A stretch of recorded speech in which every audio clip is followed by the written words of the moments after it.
Buenos días, chicos. ¿Me confirman si me escuchan, por favor?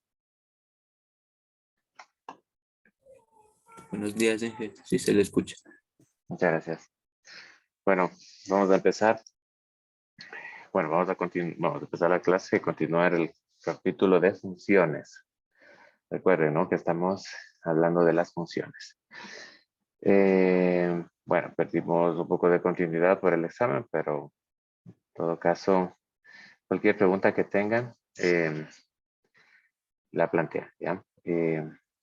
Estos temas, sí, bueno, ya les pareció un poco complicado los que los que ya vimos, pues estos son un poco más densos, así que les recomiendo poner atención y hacer los ejercicios como siempre, ¿no?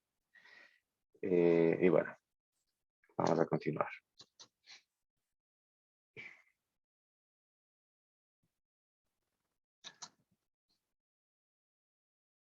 A ver que se conectan.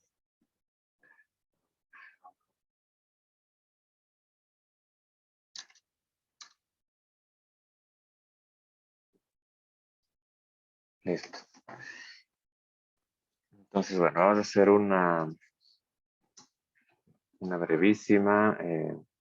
brevísimo resumen eh, de lo que estábamos viendo, ¿ok?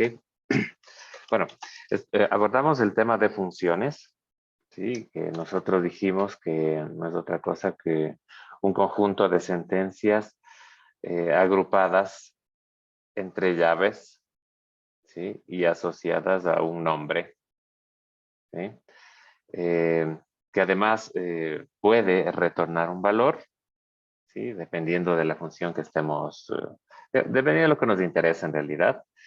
Y puede también recibir parámetros o argumentos de entrada, que son básicamente datos con los cuales la función va a trabajar, ¿no? Función, por ejemplo, para sumar dos números, probablemente necesite recibir los números que vamos a sumar como parámetro, ¿cierto? Y probablemente retornará el resultado de esa suma, ¿ok? Entonces, digo puede porque podría, no sé, podría crearme una función que no recibe ningún parámetro e internamente yo defino los números que voy a sumar. Y no retorno el resultado de la suma, sino que lo imprimo. ¿De acuerdo? Sería una función un poco rara porque no nos daría juego, ¿no es cierto?, para pasarle argumentos. Seguramente cada vez que quiero sumar algo tendría que cambiar y aquí e ingresar directamente los números que quiero sumar o pedirle al usuario que ingrese los números que voy a sumar, ¿sí? Pero es posible, ¿no? Como digo, a ver un segundo. Es posible que una función eh, no reciba parámetros y no retorne ningún valor. O también puede ser una función que reciba parámetros y retorne un valor, o que no reciba parámetros y retorne un valor, o que reciba parámetros y no retorne un valor. Bueno, todos esos casos los estábamos analizando en la clase pasada. Ok, ¿qué más?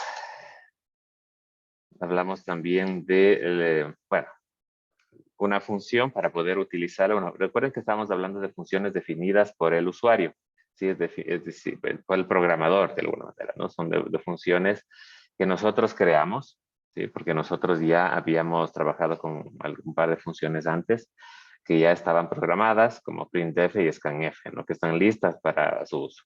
Ahora estamos hablando de funciones que nosotros vamos a programar, ¿sí? Habíamos hablado también de las ventajas de trabajar con funciones, de hacer una función, ¿no? El código lo puedo agrupar, encapsular es el término que a veces se utiliza. Y luego cuando ya quiero utilizar esa funcionalidad, no necesito copiar y pegar todo el código, sino solamente llamar a la función cada vez que la necesite, ¿sí? Entonces, ¿cómo funcionan las funciones? ¿Cierto? O cómo trabajan las funciones en C, ya vimos, ¿no? Una de las formas es, bueno, eh, definir la función en la cabecera, ¿sí? Del programa, ¿sí? Y luego en la función main, donde ocurre toda la ejecución del programa, invocarla, ¿no? Entonces, cuando nosotros invocamos a la función utilizando su nombre y entre paréntesis, si fuese el caso, pasándole los argumentos, al invocar la función, pues el programa lo que hace es irse a la definición de la función y ejecutar las sentencias que están agrupadas entre llaves, ¿sí? Una vez que termina la ejecución de las sentencias, el flujo del programa regresa a la línea posterior a la invocación de la función. ¿De acuerdo? Esa era una aproximación, pero no era la que íbamos a utilizar, ¿no? Nosotros estábamos trabajando con este escenario, ¿no? Un escenario en el que, bueno, recuerden, tenemos la cabecera del programa, la función main que ya conocemos, y lo que estábamos haciendo es definir la función luego de la función main. ¿De acuerdo? Luego de la función main, definimos una función con un nombre dado, ¿sí? Le indicamos o declaramos los argumentos que va a recibir esa función y el tipo de dato que se va a retornar, entero. Voy a retornar un entero, entonces al final debe haber un return de un entero, result es entero, perfecto, hay coherencia. Y recibo como argumentos, voy a recibir como argumentos dos enteros, uno que llamo A y otro que llamo B, una variable A y una variable B, que son los que utilizo dentro de la función para obtener el resultado y retornarlo. En este escenario, en el que defino la función luego de la función main, yo debo declarar la función en la cabecera del programa, especificando el prototipo de la función. El prototipo de la función no es más que la cabecera de la función, la cabecera de la definición de la función, ¿sí? Con punto y coma al final. Punto y coma al final. Y ya está. Entonces así presentamos esta función al compilador, ¿sí? Le decimos al compilador, oye, hay una función addNumbers que tiene este prototipo, va a recibir los argumentos de tipo entero y va a retornar un entero.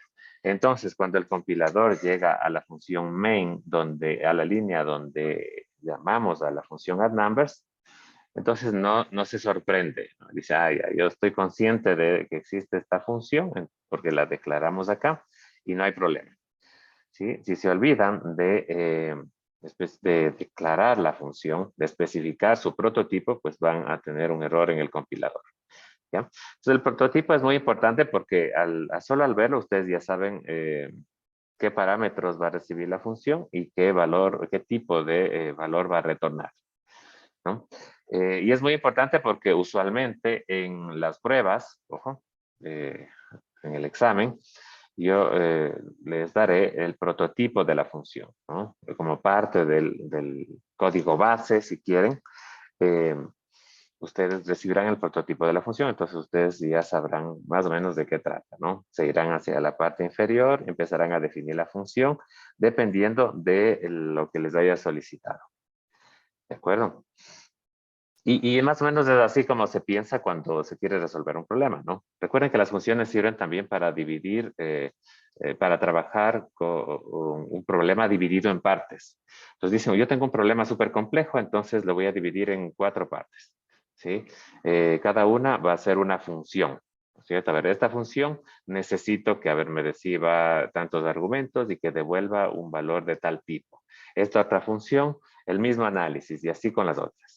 ¿De acuerdo? Entonces, establecer el prototipo de la función es quizás el primer paso claro, el primer paso antes de definirla, antes de especificar las sentencias que contendrá su cuerpo.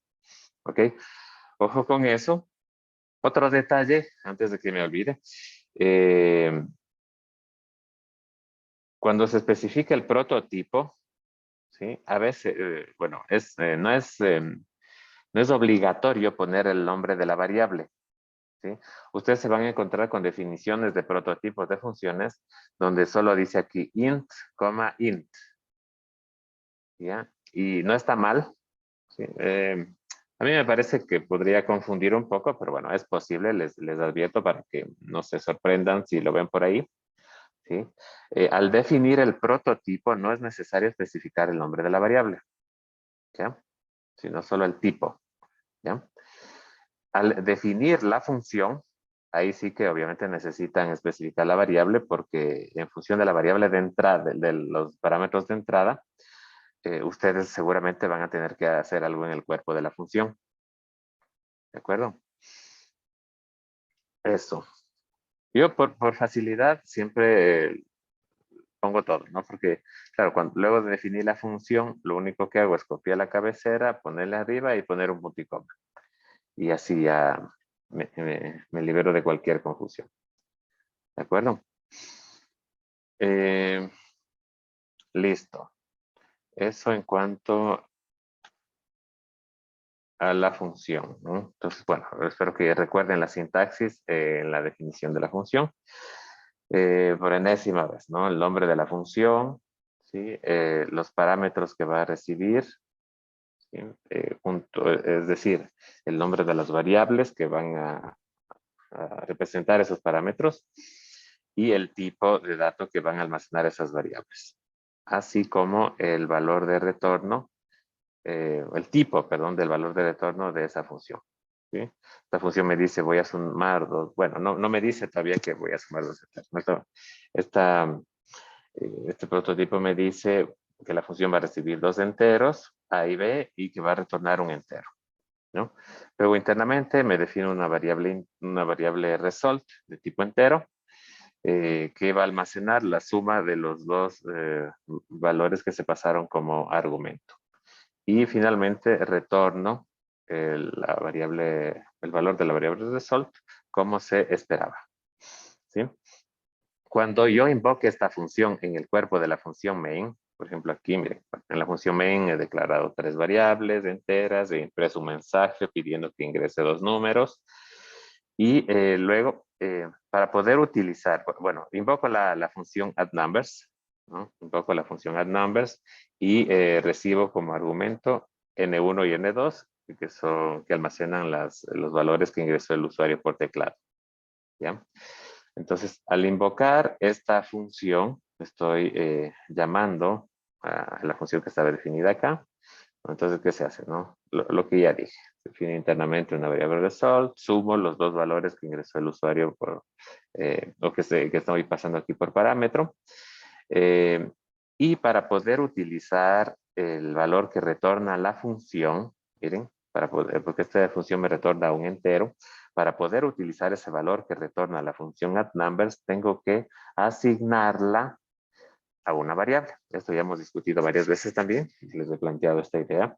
¿Sí? Entonces, porque parece un poco raro, ¿no? Esta función asignada a una variable, pero si lo pensamos nuevamente y vemos que esa función retorna un valor, entonces lo que en realidad se tendría aquí es el valor que retorna esta función. Entonces ese valor se asigna a la variable sum. ¿Sí?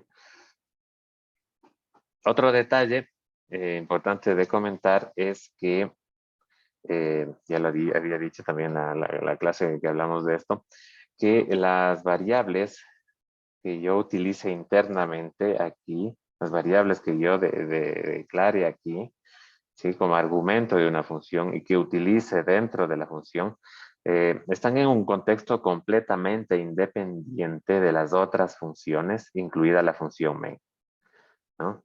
Entonces, si ustedes utilizan A y B como variables, ¿no es cierto? Parámetros de la función addNumbers y result aquí, ¿no es cierto? Y si ustedes aquí dentro de la función main también se declaran A y B, ¿no es cierto?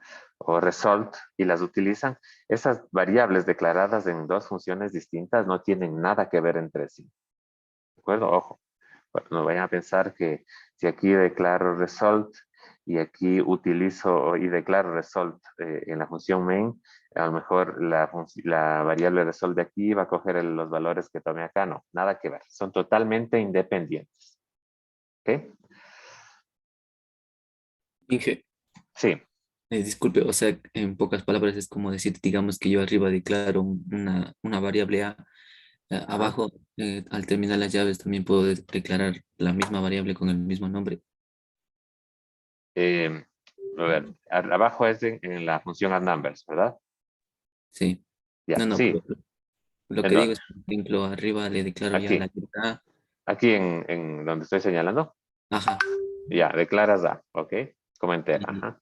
y ya termino en las llaves y luego vuelvo a usar la Luego, misma letra, no importa, ¿verdad? Porque exactamente, sí, eso es lo que estoy diciendo. Si aquí hubieses declarado, en vez de N1 y N2, hubieras declarado A y B, no hay ningún problema, ¿no? Esas dos variables no van cambiando de valor en función de lo que hemos declarado acá. Son totalmente independientes, ¿de acuerdo?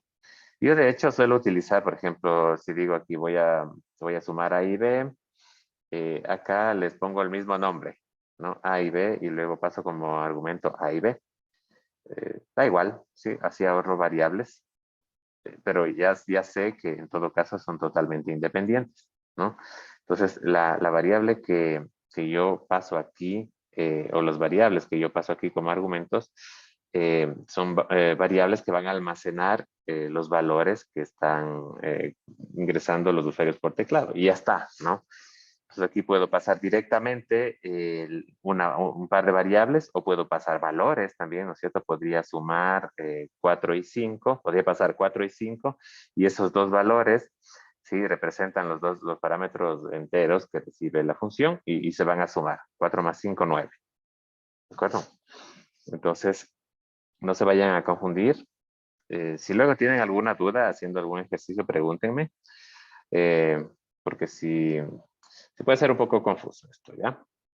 Ok, entonces simplemente recuerden que las variables definidas internamente en esta función no son accesibles desde otra función. Esa es otra forma de decirlo también, ¿sí? Si yo tengo aquí una variable A, esa variable A que está dentro de esta función no existe dentro de la función main, ¿sí? Y no va a existir tampoco, ¿no? Si yo declaro una variable A, esa variable A va a ser otra, ¿sí? ¿De acuerdo?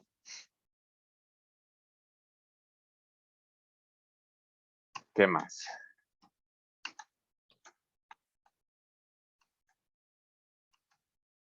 Parámetros, ya hablamos de esto.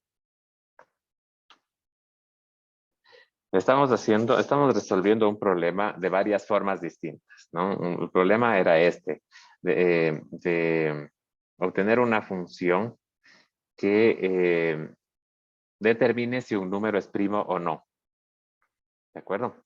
Entonces, en principio, la idea era que cree una función sin argumentos ni valor de retorno, ¿de acuerdo? Es decir, miren acá, miren el main, una función que al invocarse, pues no reciba argumentos y que tampoco retorne ningún valor. Y como no retorna ningún valor, pues no tengo que asignar esa función a una variable para obtener ese valor, ¿no? Entonces simplemente llamo a la función y como no retorna nada, pues lo que hará seguramente es imprimir algo en pantalla, ¿ya? Bueno, el problema es, esto no sé si deba repetirlo, pero bueno, rapidísimo, ¿no? Ya saben que para determinar si un número es primo, nosotros lo que hacíamos era encontrar los divisores del número. Si el número de divisores, incluyendo al 1 y al 8, era mayor que 2, entonces el número no era primo, ¿sí? Si en cambio tenía dos divisores exactamente, se intuía que esos dos divisores eran 1 y el mismo número, entonces el número era primo, ¿ya? Ese era el algoritmo que inicialmente abordamos. También hay otra forma más eficiente, con menos iteraciones, ¿sí? Porque ya vimos que no hace falta, por ejemplo, después de n sobre 2, después de si estoy calculando o determinando si 8 es primo, no hace falta que yo verifique si el 5 es divisor, si el 6 es divisor, si el 7 es divisor del número, de 8 en este caso, porque ya sabemos que no va a ser. Entonces la verificación se hace solamente desde 2, de hecho, ¿cierto? Hasta n sobre 2. Desde 2 hasta 4 en este caso, ¿no? Entonces vamos determinando si es que entre 2 y n sobre 2 y ya encuentro un divisor, uno solo, ya el número es primo de ley, ¿cierto? Entonces habíamos dicho que íbamos a ir utilizando la función módulo, ¿sí? para encontrar los divisores, ¿no? Entonces, por ejemplo, en este ejemplo, verificamos si 8 era divisor de 2, ¿sí? Eh, verificando si el residuo de dividir 8 para 2 es igual a 0. Si es igual a 0, entonces activaba una bandera y concluía inmediatamente, posiblemente, que el número ya no era primo. ¿De acuerdo? Entonces, esto está implementado aquí, ¿no? En este lazo for, ¿sí? Desde 2 hasta n medios con incrementos de 1. Voy verificando si n porcentaje i o n módulo, el número que estoy analizando, es igual a 0. Entonces, el número i es divisor de n y por lo tanto activo la bandera de que el número no es primo. ¿Sí? Entonces, si la bandera, si luego de las iteraciones, ¿no es cierto? Luego del lazo he encontrado que la bandera es igual a 1, entonces imprimo no es primo. Caso contrario, imprimo que sí es primo. ¿De acuerdo? Entonces, ya, ese era el algoritmo. Esto lo encapsulé en una función llamada esNúmeroPrimo, que como no hay nada entre paréntesis, vemos que no recibe ningún argumento y que tampoco retorna ningún valor. ¿Sí? Por lo tanto, aquí no hay ningún return, ¿sí? O podría haber un return, pero sin ningún valor de retorno, ¿no? Return, punto y coma y ya está. ¿Okay? Verificado eso, pues esto ya lo revisamos. Voy a necesitar una variable entera, una variable contadora y una variable n para almacenar el valor que ingresa el usuario y que voy a verificar si es primo. ¿Sí? Leo el valor, hago la verificación. Bueno, esto ya lo vimos. Entonces, todo esto está encapsulado en la función llamada esNúmeroPrimo. ¿Ya? El prototipo de esta función será la cabecera de la misma, ubicada en la cabecera del programa, con un punto y coma al final. Y ya está. ¿Sí? Recuerden qué pasa si no declaran la función, cuando esta está definida en la parte inferior. ¿Okay? Y dentro de la función main invoco la función esNúmeroPrimo y lo que hará pues es ejecutar todo esto, ¿no? Le pide al usuario que ingrese un número, verifica si se activa la bandera, si sí no es primo, si no es primo. ¿Ok? ¿Alguna inquietud sobre esto, sobre el algoritmo o sobre la función?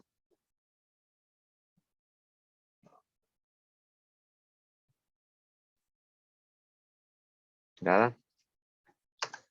Ok. Ahora, lo mismo, ¿no es cierto? Pero ahora, recuerden que lo que hicimos acá arriba es una función sin argumento y sin valor de retorno. Ahora queremos una función sin argumento, ¿sí?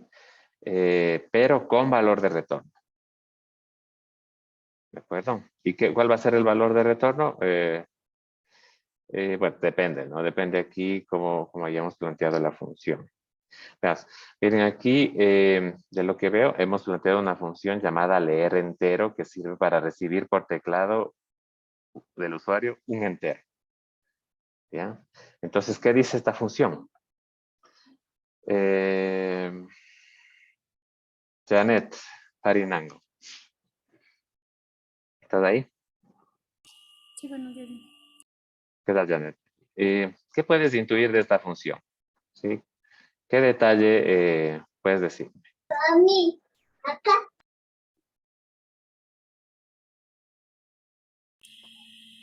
Que es para leer un entero.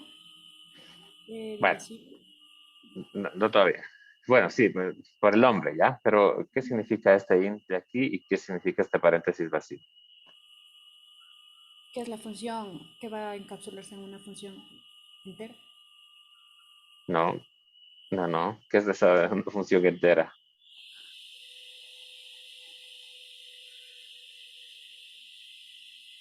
Que le está declarando como entera.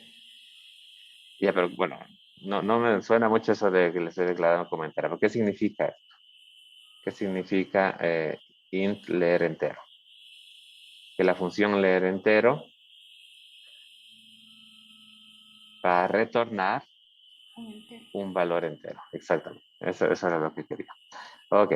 Gracias, Janet. Fernando, la UAT. ¿Estás ahí?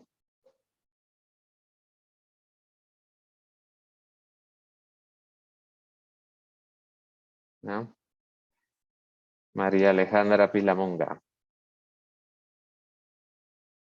Sí, ingeniero, ¿Qué tal? ¿Qué significa el paréntesis vacío aquí?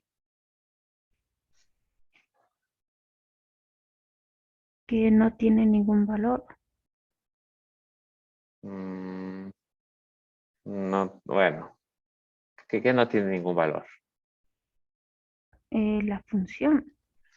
No, no sé si una función puede tener un valor. Retorna un valor. En este caso dice que sí retorna un valor. Pero entre paréntesis, vacío, dice que la función no va a recibir Ningún valor. ningún argumento. Ajá, ningún valor de entrada. ¿Ok? Ujú. Listo. Entonces, ya, miren, declaro un prototipo y esto ya me da unas pistas. No, no voy a recibir argumento, sin argumento, y el valor que retorne va a ser un entero. Entonces, la función se llama leer entero, entonces, claro, uno puede sospechar que lo que va a hacer la función es leer por teclado un entero y retornar ese entero, ¿sí? Como valor de retorno. ¿Ya? Pero bueno, eso intuyo yo, pero hay que ver en el cuerpo de la función qué mismo hace. ¿Ya? Entonces voy acá y veo que internamente en la función se declara una variable n. ¿Para qué? Veo que para que luego de preguntarle o pedirle al usuario que ingrese un entero positivo, leo ese entero por teclado y lo almaceno en esta variable n. ¿Ya? Perfecto. Y finalmente retorno ese valor que ingresó el usuario por teclado.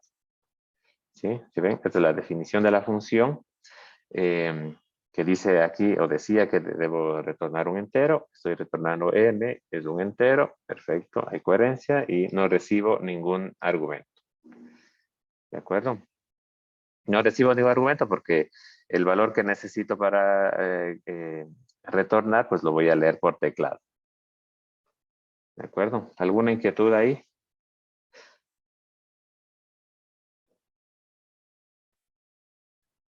Luego, en la función main, vamos a ver qué hace, ¿no? Defino una n donde voy a leer el valor que es el usuario por teclado y va a servir de contador para el algoritmo de detección de primo y una bandera, miren, y una bandera para indicar si el número es primo o no, ¿ok? Que inicializa en 0. Luego, ¿qué es lo que hago? Ojo, aquí invoco la función leer entero. ¿Sí? Invoco la función leer entero y como retorna un valor, ¿sí?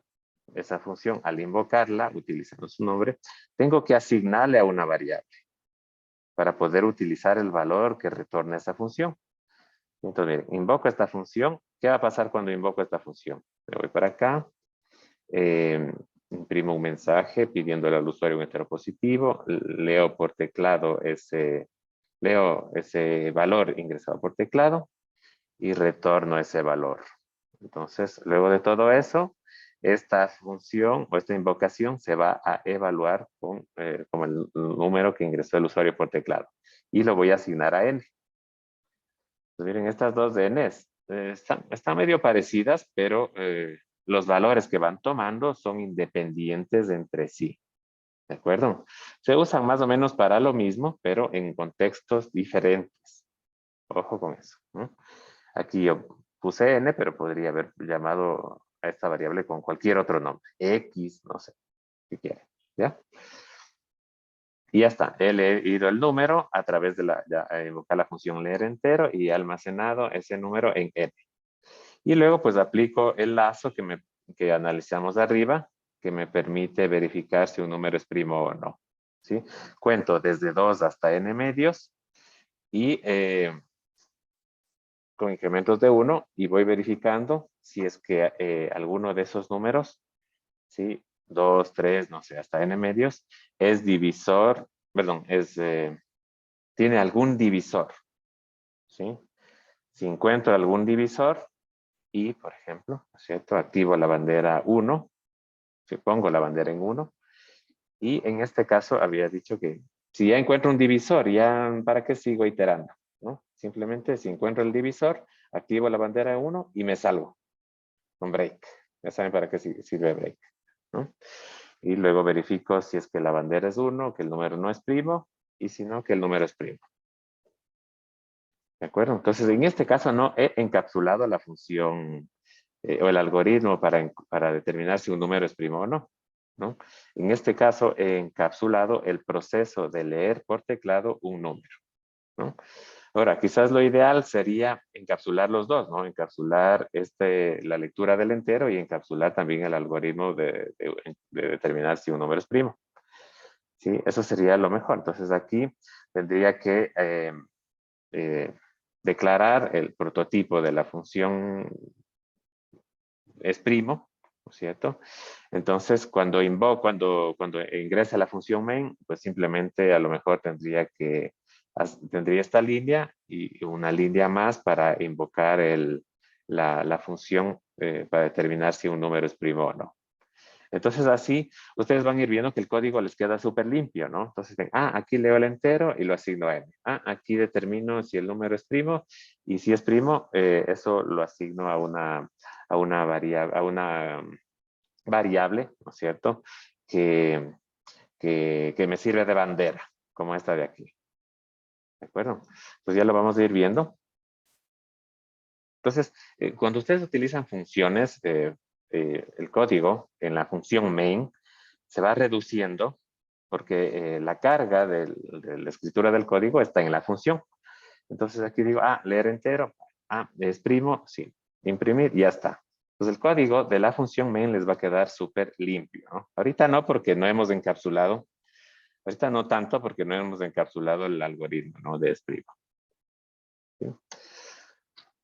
Sigamos. Todo el mismo problema, pero ahora resuelto con una función que recibe un argumento, ¿sí? Pero no retorna nada.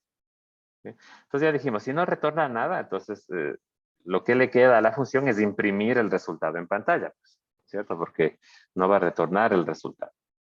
Entonces aquí, miren, de lo que vemos, hemos creado una función es primo y mostrar, ¿sí? ¿Quién me dice? Alexis Pizarro. ¿Estás ahí? Sí, qué buenos días. ¿Qué tal, Alexis? Dime, ¿cómo se llama esta línea que tengo aquí?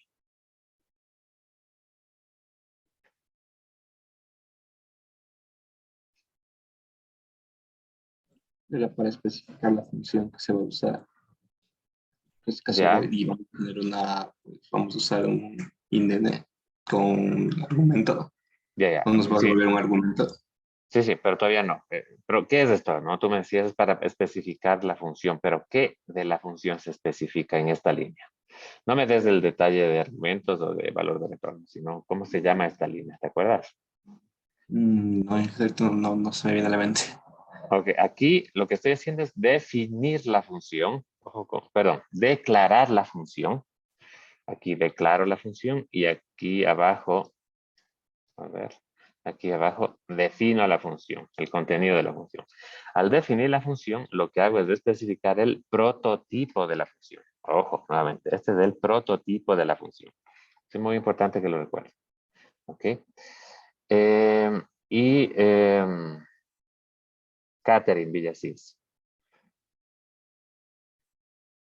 ¿Estás ahí? Sí, qué buenos días. Buenos días. A ver, cuéntame, ¿qué significa este void y qué significa este int? Que solo va a leer, bueno, que la función es primo y mostrar, solo va a leer, o no va a retornar nada, pero de argumento va a recibir un entero. Exactamente. Ajá. Que no va a retornar nada, ¿sí? Y el que va a recibir como dato de entrada, como argumento, un entero, ¿sí? ¿Qué entero va a recibir? Pues seguramente el número que quiero verificar si es primo. Ajá. Ok.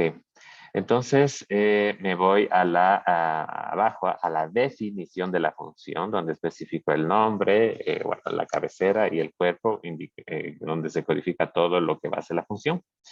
Y aquí está el algoritmo que ya conocemos, ¿no? Se define una variable contadora, una variable bandera y el lazo que ya analizamos arriba, ¿sí? Si encuentra un divisor, la bandera se activa en 1 y salgo del lazo. Si la bandera es 1, imprimo no es primo. Caso contrario, imprimo que el número es primo. ¿De acuerdo? Pero y esta n, esta variable n no la declararon. ¿Sí? ¿Qué pasó? Me olvidé de declarar esta variable aquí. ¿Por qué no está declarada? Alexander Vizcaíno. Sí, profe. A ver, cuéntame. ¿Por qué no está declarada aquí la variable n? Porque ya está en el int main. ¿En el int dónde? ¿Aquí? Sí. Ya, pero acuérdate que yo les dije que este contexto no tiene nada que ver con este de acá. Entonces, que esté declarada aquí no significa nada, digamos, en el contexto de la función. ¿De acuerdo? ¿Es un error o si está declarada en algún lado?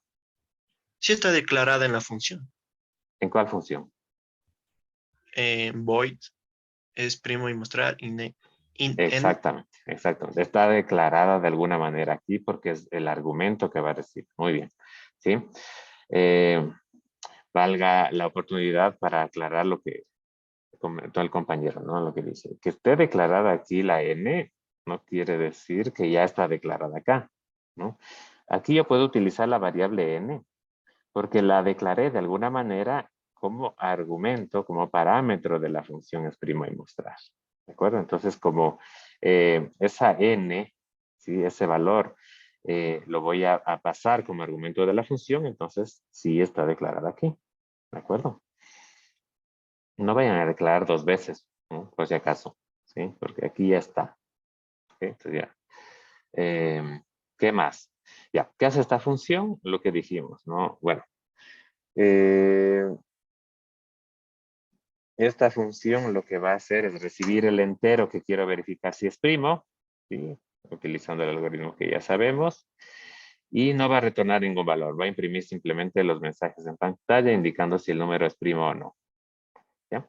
Entonces, ¿cómo lo invocamos a la función? En la función main, vamos a ver, ¿no? Defino una n, en donde voy a almacenar el entero que va a ingresar el usuario por teclado. En este caso, el código para ingresar el entero o para leer el entero no está encapsulado en una función. Simplemente imprimo un mensaje pidiendo que se ingrese el entero y luego leo ese entero con el scanf.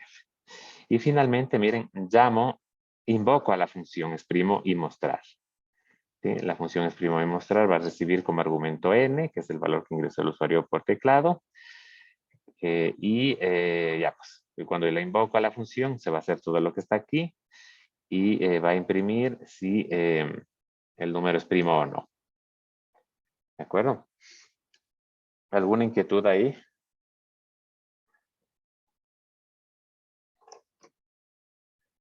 ¿Nada? Ok. Entonces, esta era una función que recibe un argumento, pero no retorna ningún valor. ¿Ok? Ya, y lo más... lo óptimo, en todo caso, que sería una función que recibe argumento y tiene un valor de retorno. ¿Ya? Entonces aquí me he creado la función. Este es el prototipo de la función exprimo. ¿Sí? Todavía no sabemos qué hace porque no hemos analizado la definición de la función. Aquí está definida la función. Aquí la estamos declarando a través de su prototipo. Lo que sí sabemos es que recibirá un argumento entero, ¿sí? Y que retornará un entero. ¿Ya? Punto y coma. Me voy a la definición de la función. ¿Sí? Entonces, en la definición de la función, tengo la cabecera, que es lo mismo que tenía acá arriba, sin el punto y coma. Y en el cuerpo de la función tenemos implementado el algoritmo que ya conocemos, ¿no? Solo que con alguna variante por ahí. Vamos a analizar, ¿no? Declaro la variable i y el lazo que ya estábamos utilizando arriba, ¿no? Es de i igual a 2 hasta n medios con incrementos de 1. Y en cada valor de i voy verificando si es divisor de n, ¿sí? Y si encuentro alguno que sea divisor de n, entonces retorno 1. ¿Ya qué significa return 1 en este caso? Return significa que ahí se acaba la función. Se acaba la función y la ejecución de la función y retorno 1. ¿De acuerdo? Esta es otra forma de break, solo que, bueno, el break recuerden que me sirve solo para salir del for, ¿no? En este caso el return termina la función y con el 1 indico que el valor de retorno es 1. ¿De acuerdo? Si se acaba el lazo, miren, si se acaba el lazo es porque no encontré ningún otro divisor de n, ¿sí? Porque nunca entré aquí. Entonces no se terminó el programa tampoco, la función, perdón. Entonces si acaba el lazo, ¿sí? Es porque no encontré ningún divisor y por lo tanto termino la función retornando 0. ¿De acuerdo? Entonces esta función me va a retornar 1. Esta función me va a retornar 1, que es un entero.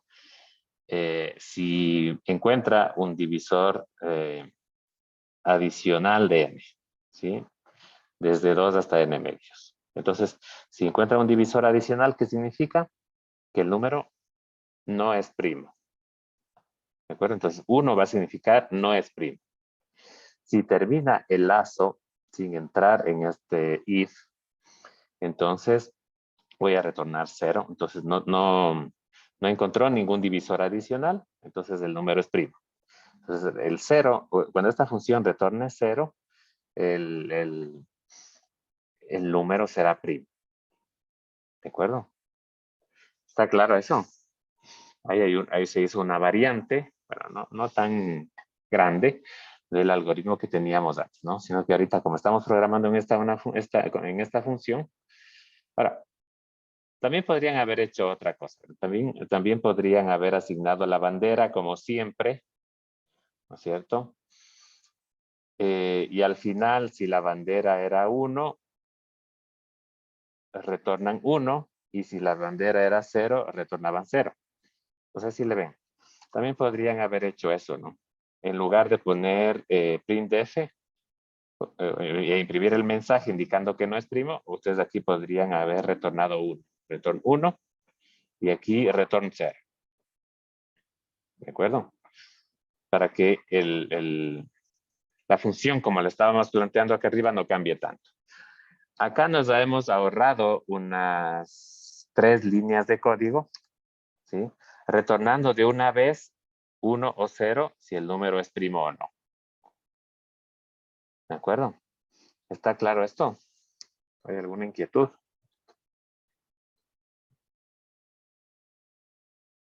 Miren que hay varias formas de resolver el mismo problema, ¿no?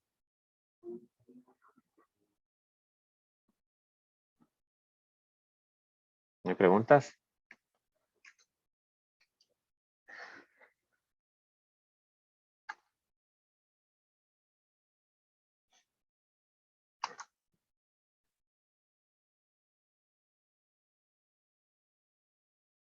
Profe, una pregunta.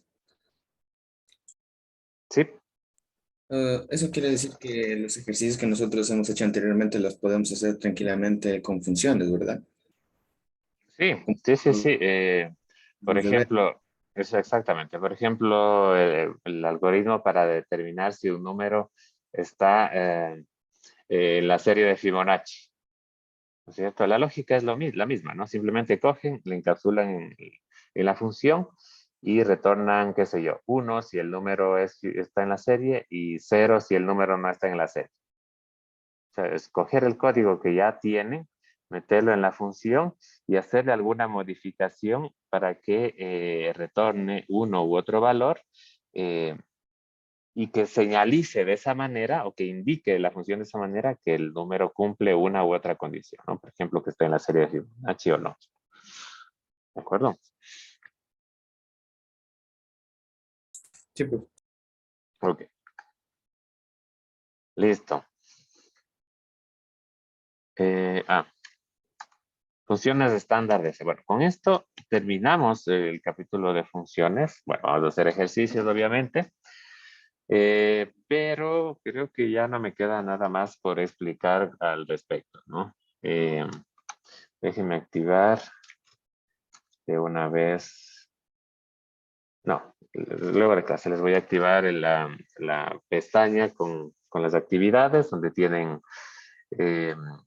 marco teórico y también ejercicios, ¿no? Entonces vayan haciendo esos ejercicios porque ya saben que se evalúan en la prueba. ¿Okay? Listo, ahora vamos a analizar algunas funciones estándar de C. ¿De acuerdo? Funciones estándar de C, es decir, funciones que ya están programadas y que las pueden utilizar, las pueden aprovechar llamando a ciertas librerías, ¿cierto? Las librerías, las bibliotecas de C o de cualquier lenguaje de programación no son otra cosa que archivos donde ya están programados estas funciones, ¿no? Funciones para hacer cosas súper interesantes, ¿no? O sea, por ejemplo, función para leer lo que contiene un archivo de texto, ¿sí? O función para calcular una función trigonométrica, por ejemplo, ¿cierto?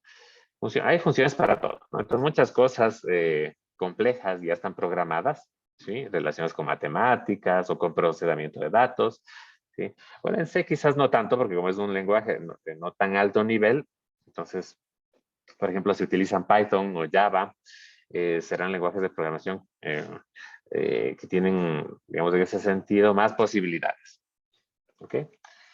Listo. Aquí vamos a ver un par, nada más, no muchas, ¿sí? Pero por ahí, no sé, algunos de ustedes vi que utilizaban get. ¿Sí? ¿Alguien me dice para qué sirve la función get? Porque algunos los vi utilizarla. Para capturar un número en el momento en que se ingresa. ¿Para capturar un número? No, get. Get ch. Pues sí, por ahí. ¿No? Para leer lo que está encerrado en una cadena de Creo que caracteres. no. A ver, déjenme ver. Porque ahora mismo no estoy seguro. Guardar los elementos de una cadena de caracteres. Ya, sí. Sí, sí, sí. En realidad hay algunas funciones que sirven para leer caracteres, ¿no? Sí, la lectura de caracteres en C es una cosa un poco liosa, ¿no? ¿Sí? De hecho, no. Miren, ¿no? Dice, no sé si me escucharon bien, pero es get, con CH al final, ¿no?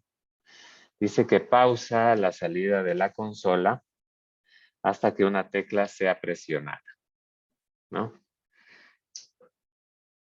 ¿Les suena esa? ¿Alguno de ustedes?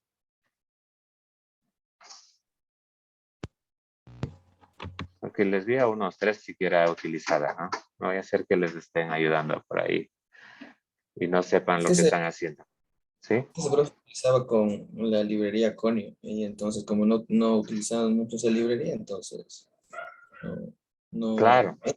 sí, sí, por Aparte, eso. también se utilizaba también al momento, en lugar de usar el print y el scan, se utilizaba con el C-in y el C-out. Entonces, Ajá, sí, era- sí. Sí, sí, sí, sí, por eso les preguntaba, porque como no habíamos visto y lo estaban utilizando, pues pensaba que a lo mejor sabían. Pero bueno, ahí como digo, como dice el compañero, también hay funciones para todo. ¿De acuerdo?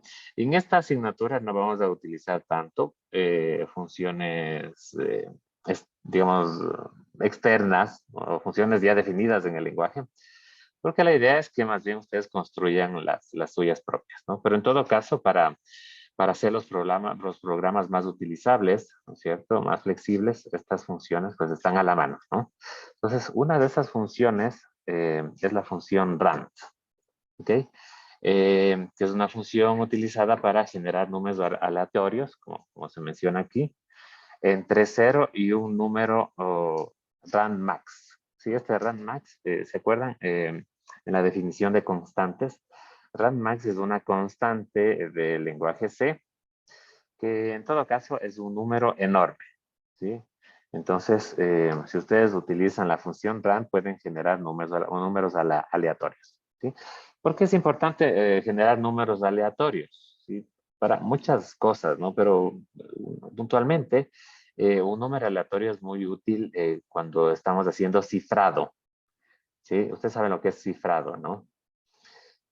Coger, por ejemplo, un mensaje y cifrarlo significa representarlo de otra manera, de modo que un atacante no puede entender ese mensaje.